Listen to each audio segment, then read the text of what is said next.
ତାପରେ କ'ଣ ହେଲା ଚାଲନ୍ତୁ ଦେଖିବା। ଏଥର ଆମ କାମ ସରିଲା ୱାଟସନ୍। ଏଥର ଆମେ ଯାଇ ମୋ ପଢ଼ାଘର ସେଇ ଭଙ୍ଗା ଝରକା ପାଖରେ କିଛି ସମୟ ବସିଗଲେ ବେଶ୍ ଆରାମ ଲାଗିବ ନିଶ୍ଚୟ। ମାଇକ୍ରୋଫ୍ଟ ହୋମ୍ସଙ୍କ ତତ୍ତ୍ୱାବଧାନରେ, ମାନେ ସେର୍ଲକ ହୋମ୍ସଙ୍କ ଭାଇ, ଆଉ ଶ୍ରୀମତୀ ହଡସନଙ୍କ ଯତ୍ନରେ, ମାନେ ତାଙ୍କର ଘର ସହାୟିକା ବା କାମ କରୁଥିବା ମହିଳା। ଆମ ପୁରୁଣା ଘରଗୁଡ଼ିକ ଯେମିତି ସେମିତି ଅବସ୍ଥାରେ ଥିଲା। ଘର ଭିତରେ ପଶିଲା ମାତ୍ରେ ମୋତେ କେମିତି ଆନ୍ଦୁଆ ଆନ୍ଦୁଆ ଲାଗିଲା, କିନ୍ତୁ ଭିତରେ ବେଶ୍ ପରିଷ୍କାର ପରିଚ୍ଛନ୍ନ ଥିଲା। ପୁରୁଣା ଜିନିଷ ସବୁ ଠିକ୍ ନିଜ ନିଜ ଜାଗାରେ ଥିଲା। ସେଲ୍ଫ ଉପରେ ବହି ସବୁ ଯଥା ଜାଗାରେ ଥୁଆ ହୋଇଥିଲା। ମୁଁ ଘରର ଚାରିଆଡ଼େ ଆଖି ବୁଲାଇ ଆଣିଲି। ସବୁ ଜିନିଷ ମୋ ଆଖିରେ ପଡ଼ିଗଲା। ଏକଥା ୱାଟସନ୍ କହୁଛନ୍ତି। ଘର ଭିତରେ ମୋଟେ 2 ଜଣ ଥିଲେ। ଜଣେ ହେଲେ ଶ୍ରୀମତୀ ହଡସନ୍। ଆମ 2 ଜଣଙ୍କୁ ଦେଖି ସେ ଭାରି ଖୁସି ହୋଇ ଉଠିଲେ। ଆଉ ଜଣେ ହେଲେ ସେ ଦିନ ସନ୍ଧ୍ୟା ଅଭିଯାନର ଗୁରୁତ୍ୱପୂର୍ଣ୍ଣ ଭୂମିକା ନେଇଥିବା ସେଇ ମୂର୍ତ୍ତି, ତାମାନେ ଯେଉଁ ମୂର୍ତ୍ତିକୁ ଗୁଳି କରି ଭାଙ୍ଗି ଦିଆଯାଇଥିଲା। ମୋ ବନ୍ଧୁ ସେର୍ଲକ ହୋମ୍ସଙ୍କ ମହମ ତିଆରି ମୂର୍ତ୍ତି ଉପରେ ରଙ୍ଗ ଦିଆଯାଇଥିଲା। ଏତେ ସୁନ୍ଦର ଭାବେ ତିଆରି ହୋଇଥିଲା ଯେ ଅବିକଳ ହୋମ୍ସଙ୍କ ନକଲ ପରି ହୋଇଥିଲା। ମୂର୍ତ୍ତିଟା ଗୋଟେ ଛୋଟ ଟେବୁଲ ଉପରେ ରଖାଯାଇଥିଲା। ହୋମ୍ସଙ୍କ ଡ୍ରେସିଂ ଗାଉନରୁ ଗୋଟାଏ ଏମିତି ଭାବରେ ତା ଉପରେ ଖଞ୍ଜା ଯାଇଥିଲା ଯେ ରାସ୍ତାରୁ ଦେଖିଲେ ହୋମ୍ସ ବୋଲି ଭ୍ରମ ହେବା ସ୍ୱାଭାବିକ। ହୋମ୍ସ କହିଲେ, ତୁମେ ସବୁ ପ୍ରକାରେ ସାବଧାନ ହୋଇ କାମ କରିଛ ତ ଶ୍ରୀମତୀ ହଡସନ୍?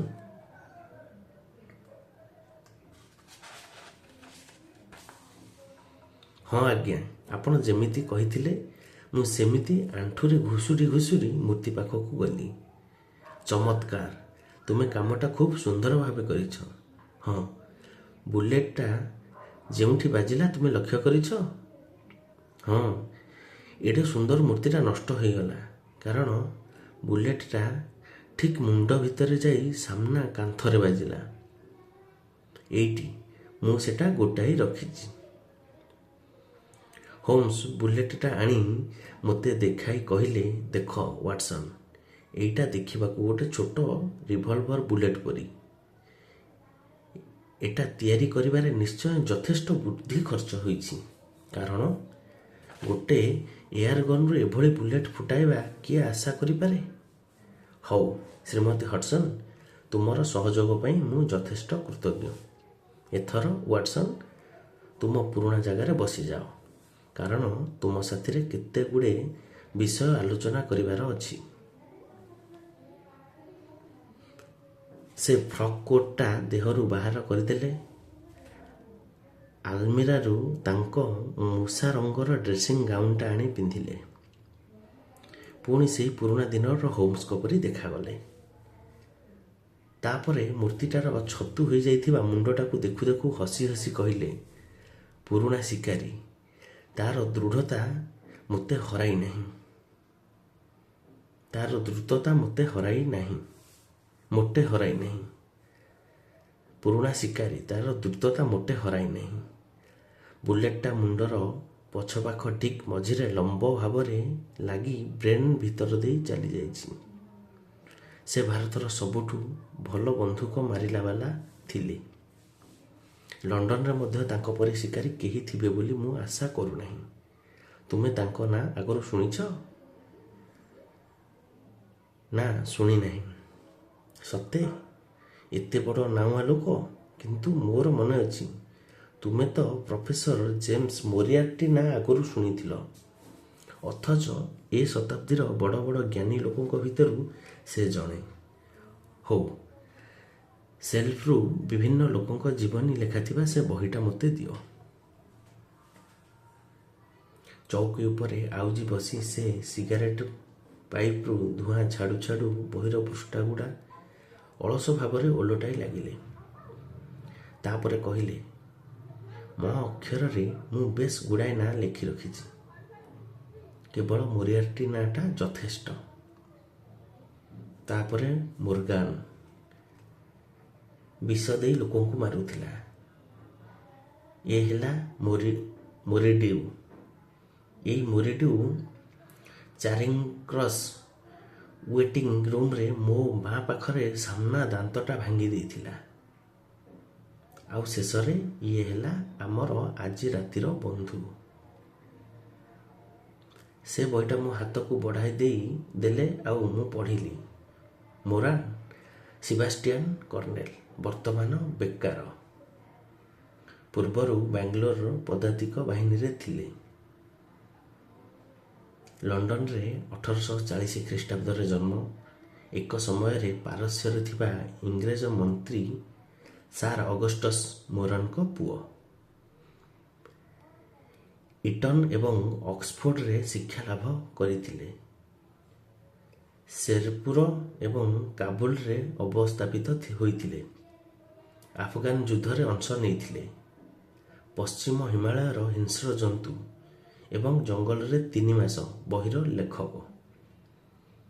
ପ୍ରଥମ ବହି 1881ରେ ଏବଂ ଦ୍ୱିତୀୟ ବହି 1884ରେ ଲେଖା। ବର୍ତ୍ତମାନ ଠିକଣା କଣ୍ଡୁଇଟ୍ ଷ୍ଟ୍ରିଟ୍, ଆଙ୍ଗ୍ଲୋ ଇଣ୍ଡିଆନ ଟାଙ୍କରଭିଲ୍ ଏବଂ ବାଗାଟେଲ କ୍ଲବର ମେମ୍ବର। ଆଙ୍ଗ୍ଲୋ ଇଣ୍ଡିଆନ ଟାଙ୍କରଭିଲ୍ ଏବଂ ବାଗାଟେଲ କ୍ଲବର ମେମ୍ବର। କଡ଼ ମାର୍ଜିନରେ ହୋମ୍ସଙ୍କ ନିଜ ହାତରେ ସଂକ୍ଷେପରେ ଲେଖା ଲଣ୍ଡନର ଦ୍ୱିତୀୟ ଭୟଙ୍କର ଲୋକ। ବହିଟା ହୋମ୍ସକୁ ଫେରାଇ ଦେଉ ଦେଉ କହିଲି, ବଡ଼ ଆଶ୍ଚର୍ଯ୍ୟ କଥା, ଲୋକଟାର ଜୀବନୀ ତ ଜଣେ ସମ୍ଭ୍ରାନ୍ତ ସୈନିକର ଜୀବନୀ। ତା ସତ, କେତେଦିନ ଯାଏ ସେ ଖୁବ୍ ଭଲ ଥିଲେ। ସେ ମଧ୍ୟ ଖୁବ୍ ଦୃଢ଼ମନା ଆଉ ଦାମ୍ଭିକ। ଥରେ ସେ ଗୋଟେ ଡ୍ରେନ୍ ଭିତରେ ଘୁଷୁରି ଘୁଷୁରି ଗୋଟେ ମଣିଷଖିଆ ବାଘ ପଛରେ କେମିତି ଗୋଡ଼ାଇଥିଲେ ସେ କଥା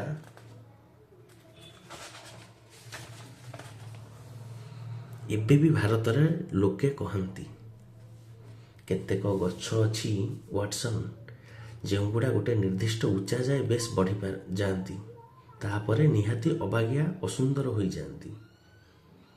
ମଣିଷ ଭିତରେ ମଧ୍ୟ ବେଳେବେଳେ ଏଇ ଲକ୍ଷଣ ଦେଖାଯାଏ।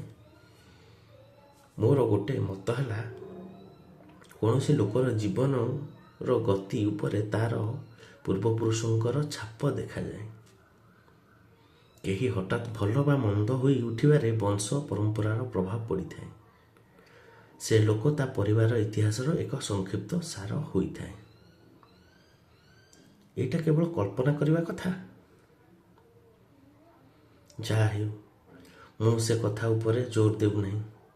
ଯେକୌଣସି କାରଣରୁ କର୍ଣ୍ଣେଲ ମୋରାନ ଖରାପ ବାଟକୁ ଚାଲିଗଲେ।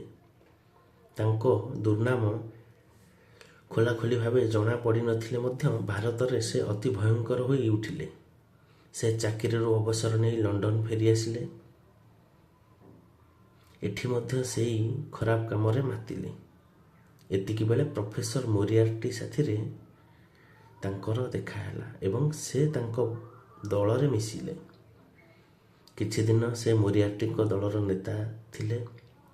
ମୋରିଆର୍ଟି ତାଙ୍କୁ ପ୍ରଚୁର ପଇସା ପତ୍ର ଦେଉଥିଲେ।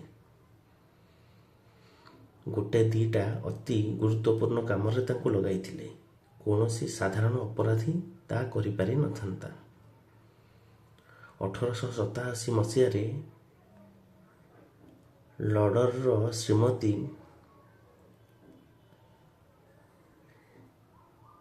ଷ୍ଟିୱାର୍ଟଙ୍କ ମୃତ୍ୟୁ କଥା ତୁମର ମନେଥିବ। ମୁଁ ନିଶ୍ଚିତ ଯେ ତା ମୂଳରେ ଏଇ ମୋରାନ ଥିଲେ, କିନ୍ତୁ କିଛି ପ୍ରମାଣିତ ହୋଇପାରିଲା ନାହିଁ। କର୍ଣ୍ଣେଲ ନିଜକୁ ଖୁବ୍ ଚତୁରତାର ସହ ଘୋଡ଼ାଇ ରଖିଥିଲେ। ଫଳରେ ମୋରିଆର୍ଟି ଦଳ ଭାଙ୍ଗିଗଲେ ମଧ୍ୟ ଆମେ ତାଙ୍କୁ ଦୋଷୀ ସାବ୍ୟସ୍ତ କରିପାରିଲେ ନାହିଁ। ତୁମର ମନେଥିବ, ଯେଉଁଦିନ ମୁଁ ତୁମ ଘରକୁ ଯାଇଥିଲି, ଝରକାର କବାଟ କିପରି ବନ୍ଦ କରି ଦେଇଥିଲି। କାରଣ ମୁଁ ଏଇ ଏୟାରଗନ୍କୁ ଭୟ କରୁଥିଲି। କାରଣ ମୁଁ ଏଇ ଏୟାର ଗନ୍କୁ ଭୟ କରୁଥିଲି, ମାନେ ବନ୍ଧୁକକୁ। ତୁମେ ସେଇଟା ମୋ ବାଚାଳତା ବୋଲି ଭାବିଥିବ ନିଶ୍ଚୟ, କିନ୍ତୁ ମୁଁ ଯାହା କରୁଥିଲି ମୁଁ ଜାଣେ। ମୁଁ ଏଇ ଉଲ୍ଲେଖଯୋଗ୍ୟ ଏୟାର ଗନ୍ ଥିବା କଥା ନିଶ୍ଚିତ ଭାବେ ଜାଣିଥିଲି, ଆଉ ଜାଣିଥିଲି ପୃଥିବୀର ସବୁଠୁ ଭଲ ବନ୍ଧୁକ ଚଳାଇଲା ବାଲା ହାତରେ ସେ ବନ୍ଧୁକ ଅଛି। ଆମେ ଯେତେବେଳେ ସୁଇଜରଲ୍ୟାଣ୍ଡରେ ଥିଲେ ସେ ମୋରିଆର୍ଟି ସାଥିରେ ଆମ ପଛରେ ଲାଗିଥିଲା। ରିଚେନବାଚରେ ମୁଁ ପଡ଼ିଥିଲାବେଳେ ଏଇ ଲୋକ ମୋତେ 5 ମିନିଟ୍ ଯାଏ ସାହାଯ୍ୟ କରିଛି, ମନରୁ ଯିବ ନାହିଁ। ଲୋକଟା ଲଣ୍ଡନ ସହରରେ ସ୍ୱଚ୍ଛନ୍ଦରେ ଥିବା ଯାଏଁ ମୋ ଜୀବନ ନିରାପଦ ନୁହେଁ। ଛାଇ ପରି ସେ ମୋ ପଛେ ପଛେ ଲାଗି ରହିବ ଏବଂ କେତେବେଳେ ହେଲେ ସୁଯୋଗ ପାଇଯିବ। ମୁଁ କ'ଣ କରିଥାନ୍ତି? ଲୋକଟାକୁ ଦେଖିଲା ମାତ୍ରେ ଗୁଳି କରି ମାରିଦେବା ଅସମ୍ଭବ। ତାହେଲେ ହତ୍ୟାକାରୀ ଭାବରେ ମୋତେ ଅଭିଯୁକ୍ତ ହେବାକୁ ପଡ଼ିଥାନ୍ତା। କୌଣସି ବିଚାରପତିଙ୍କ ପାଖରେ ଆବେଦନ କରିବା ମଧ୍ୟ ମୂଲ୍ୟହୀନ, କାରଣ କେବଳ ଅନିଶ୍ଚିତ ସନ୍ଦେହ ଉପରେ ନିର୍ଭର କରି ସେମାନେ କୌଣସି କାର୍ଯ୍ୟାନୁଷ୍ଠାନ ଗ୍ରହଣ କରିପାରିବେ ନାହିଁ। ତେଣୁ ମୁଁ କିଛି କରିପାରିଲି ନାହିଁ, କିନ୍ତୁ ସବୁବେଳେ ଅପରାଧ ଖବର ଉପରେ ନଜର ରଖିଥାଏ। ଜାଣିଥିଲି ଶୀଘ୍ର ହେଉ ବା ବିଳମ୍ବରେ ହେଉ ନିଶ୍ଚୟ ଲୋକଟାକୁ ଧରିବି। ତାପରେ ଏଇ ରୋନାଲ୍ଡ ଆଡାୟାରଙ୍କ ମୃତ୍ୟୁ ଘଟିଲା। ଶେଷରେ ମୋର ସୁଯୋଗ ଆସିଗଲା। ଯେଉଁ ସବୁ ତଥ୍ୟ ମିଳିଲା ସେଥିରୁ କର୍ଣ୍ଣେଲ ମୋରାନ ଏ ହତ୍ୟା କରିଥିବା ନିଶ୍ଚିତ ନୁହେଁ କି? ସେ ତରୁଣ ଆଡାୟାରଙ୍କ ସାଥିରେ ତାସ ଖେଳିଥିଲେ, ତାପରେ କ୍ଲବରୁ ତାଙ୍କ ଘର ଯାଏଁ ତାଙ୍କ ପଛେ ପଛେ ଗଲେ, ଖୋଲା ଝରକା ବାଟେ ତାଙ୍କୁ ଗୁଳି ମାରିଲେ। ଏଥିରେ କିଛି ମାତ୍ର ସନ୍ଦେହ ନାହିଁ। ଲୋକଟାକୁ ଫାଶୀରେ ଝୁଲାଇବା ପାଇଁ ଏଇ ବୁଲେଟ୍ ହିଁ ଯଥେଷ୍ଟ। ମୁଁ ଲଣ୍ଡନ ଫେରିବା ମାତ୍ରେ ମୋ ଘର ପାଖରେ ଥିବା ଜଗୁଆଳି ମୋତେ ଦେଖିଲା। ମୁଁ ଜାଣିଥିଲି ମୋ ଆସିବା କଥା ସେ କର୍ଣ୍ଣେଲକୁ ଜଣାଇବ। ତାର ଅପରାଧ ଆଉ ମୋର ହଠାତ୍ ଫେରିବା ଭିତରେ କିଛି ସମ୍ପର୍କ ଅଛି ବୋଲି ସେ ନିଶ୍ଚୟ ଜାଣିପାରିବ ଆଉ ଭୀଷଣ ଭାବରେ ବିଚଳିତ ହୋଇ ପଡ଼ିଥିବ। ମୋତେ ତା ବାଟରୁ ଦୂରେଇ ଦେବା ପାଇଁ ସେ ନିଶ୍ଚୟ ଚେଷ୍ଟା କରିବ, ଆଉ ସେଥିପାଇଁ ଏଇ ଭୟଙ୍କର ମାରାତ୍ମକ ଅସ୍ତ୍ର ବ୍ୟବହାର କରିବ ବୋଲି ମୁଁ ଜାଣିଥିଲି। ତାର ଶିକାର ପାଇଁ ମୁଁ ଏକ ଚମତ୍କାର ବ୍ୟବସ୍ଥା କରିଦେଲି, ଆଉ ପୋଲିସକୁ ଜଣାଇଦେଲି। ତାଙ୍କର ଆବଶ୍ୟକତା ପଡ଼ିପାରେ।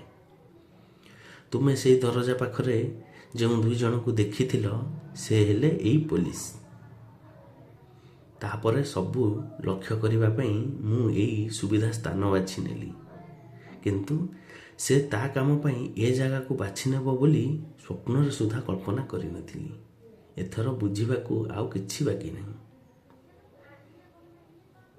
ହଁ, ଆଉ ଗୋଟେ କଥା, ମାନ୍ୟବର ରୋନାଲ୍ଡ ଆଡାୟାରଙ୍କୁ ହତ୍ୟା କରିବାରେ କର୍ଣ୍ଣେଲ ମୋରାନଙ୍କର ଉଦ୍ଦେଶ୍ୟ କ'ଣ କହିଲ ନାହିଁ ତ?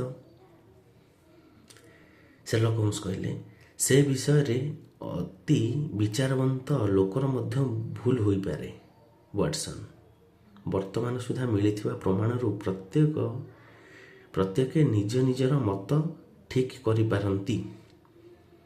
ମୋ ମତ ପରି ତୁମ ମତ ମଧ୍ୟ ଠିକ୍ ହୋଇପାରେ। ତୁମେ କେବେ କିଛି ଗୋଟେ ମତ ସ୍ଥିର କରିଛ? ସେର୍ଲକ ହୋମ୍ସ କହୁଛନ୍ତି, ମୁଁ ଭାବୁଛି ଘଟଣାଟା ବୁଝାଇବା କଠିନ ହେବ ନାହିଁ। ଅନୁସନ୍ଧାନରୁ ଜଣାଯାଇଛି ଯେ କର୍ଣ୍ଣେଲ ମୋରାନ ଆଉ ତରୁଣ ଆଡାୟାର ତାସ ଖେଳ ସାଥୀ। ସେମାନେ ଖେଳରେ ପ୍ରଚୁର ପରିମାଣର ପଇସା ଜିଣିଥିଲେ। ମୁଁ ବହୁତ ଆଗରୁ ଜାଣିପାରିଥିଲି ଯେ ମୋରାନ ଏଇ ଖେଳରେ ଅସତ୍ ଉପାୟ ପ୍ରୟୋଗ କରୁଥିଲେ। ମୋର ବିଶ୍ୱାସ ହତ୍ୟାକାଣ୍ଡ ଦିନ ମୋରାନ ଏଇ ଠକୁଥିବା କଥା ଆଡାୟାର ଜାଣିପାରିଥିଲେ। ଏକଥା ସେ ତାଙ୍କୁ ଏକାନ୍ତରେ କହିଥିବା ଖୁବ୍ ସମ୍ଭବ। ତା ଛଡ଼ା ମୋରାନ ସ୍ୱେଚ୍ଛାରେ କ୍ଲବ ମେମ୍ବର ପଦରୁ ଇସ୍ତଫା ନଦେଲେ ଏବଂ ତାସ ଖେଳରେ ଆଉ ଅସତ୍ ଉପାୟ ଅବଲମ୍ବନ ନ କରିବାକୁ ପଣ ନକଲେ ତାଙ୍କୁ ପଦାରେ ପକାଇଦେବାକୁ ଧମକ ଦେଇଥିବେ। ଆଡାୟାର ମୋରାନ ଜଣେ ଜଣାଶୁଣା ଲୋକ ଆଉ ଆଡ୍ୟାରଙ୍କ ଠାରୁ ବୟସରେ ଯଥେଷ୍ଟ ବଡ଼। ଜଣେ ସାମାନ୍ୟ ତରୁଣ ତାଙ୍କୁ ପଦାରେ ପକାଇ ତାଙ୍କର ବଦନାମ କରିଦେବା ଚଳିବ ନାହିଁ। ତେଣୁ ସମ୍ଭବତଃ ମୁଁ ଯାହା ଭାବୁଛି ସେ ସେହିପରି କାମ କରିଥିବେ। କ୍ଲବରୁ ବାହାରିଗଲେ ସେ ସର୍ବସ୍ୱାନ୍ତ ହୋଇଯିବେ, କାରଣ ଏଇ ଅସତ୍ ଉପାୟରେ ତାସ ଖେଳି ସେ ଯାହା ରୋଜଗାର କରୁଥିଲେ ସେଇଥିରେ ହିଁ ଚଳୁଥିଲେ। ତେଣୁ ସେ ଆଡ୍ୟାରଙ୍କୁ ହତ୍ୟା କରିଥିଲେ। ସେତେବେଳେ ଏଇ ପାପଧନରୁ ତାଙ୍କୁ କେତେ ଫେରାଇବାକୁ ହେବ ଆଡ୍ୟାର ବସି ହିସାବ କରୁଥିଲେ। ଦରଜା ବନ୍ଦ କରିବାର କାରଣ ହେଲା, କାଳେ ଘରର ସ୍ତ୍ରୀ ଲୋକମାନେ ସେ ରୁମ୍କୁ ପଶି ଆସିବେ ଆଉ କାଗଜରେ ଲେଖା ନାଁ ଗୁଡ଼ା ଆଉ ପଇସା ଦେଖି ଘଟଣାଟା କ'ଣ ଜାଣିବାକୁ ଜିଦ୍ କରିବେ। ଏଇ ମତଟା କେମିତି ଖାପ ଖାଉଛି କହିଲ? ତୁମର ଏ ମତ ବିଲକୁଲ ଠିକ୍ ବୋଲି ମୋର ସନ୍ଦେହ ନାହିଁ, ୱାଟସନ୍ କହୁଛନ୍ତି। ତାପରେ ବିଚାରାଳୟରେ ଏ ମତ ପ୍ରମାଣିତ ହୋଇପାରେ ବା ନପାରେ। ତେବେ ଯାହା ହେଉ, କର୍ଣ୍ଣେଲ ମୋରାନ ଆଉ ଆମକୁ ହଇରାଣ କରିବେ ନାହିଁ। ଭନ୍ ହର୍ଡରଙ୍କ ତିଆରି ସେଇ ଏୟାର ଗନ୍ ସ୍କଟଲ୍ୟାଣ୍ଡ ୟାର୍ଡର ଯାଦୁଘରେ ସ୍ଥାନ ପାଇବ। ଲଣ୍ଡନ ସହରର ଜଟିଳ ଜୀବନରେ ଯେଉଁ ସବୁ ସମସ୍ୟା ଦେଖାଯିବ, ତାକୁ ପରୀକ୍ଷା କରି ଦେଖିବା ପାଇଁ ମିଷ୍ଟର ସେରଲକ୍ ହୋମ୍ସ ପୁଣି ସ୍ୱାଧୀନ ଓ ନିଶ୍ଚିନ୍ତରେ କାମ କରିପାରିବେ। ଏଇ ଥିଲା ପ୍ରଥମ କାହାଣୀ, ଯାହାର ନାଁ ଥିଲା ଶୂନ୍ୟ ଘର ବା ଖାଲି ଘର, ଏମ୍ପ୍ଟି ରୁମ୍। ଏଥିରେ ସେରଲକ୍ ହୋମ୍ସ ଆଉ ତାଙ୍କ ସାଙ୍ଗ ଡକ୍ଟର ୱାଟସନ୍ ମୁଖ୍ୟ ଭୂମିକାରେ ରହିଛନ୍ତି। ୱାଟସନ୍ ହେଉଛନ୍ତି ଜଣେ ଡକ୍ଟର ଆଉ ତାଙ୍କୁ ସେରଲକ୍ ହୋମ୍ସକୁ ସାହାଯ୍ୟ କରନ୍ତି ତାଙ୍କ ଡିଟେକ୍ଟିଭ ବା ଗୁଇନ୍ଦାଗିରି କାର୍ଯ୍ୟରେ, ଆଉ ଲେଖି ରଖନ୍ତି, ଟିପି ରଖନ୍ତି ସବୁ ତଥ୍ୟ, ଯେଉଁଟାକି ପରେ ସେ ପ୍ରକାଶ କରନ୍ତି କାହାଣୀ ମାଧ୍ୟମରେ। ଏଇଟା ଷ୍ଟୋରି ଅନୁସାରେ ହୁଏ।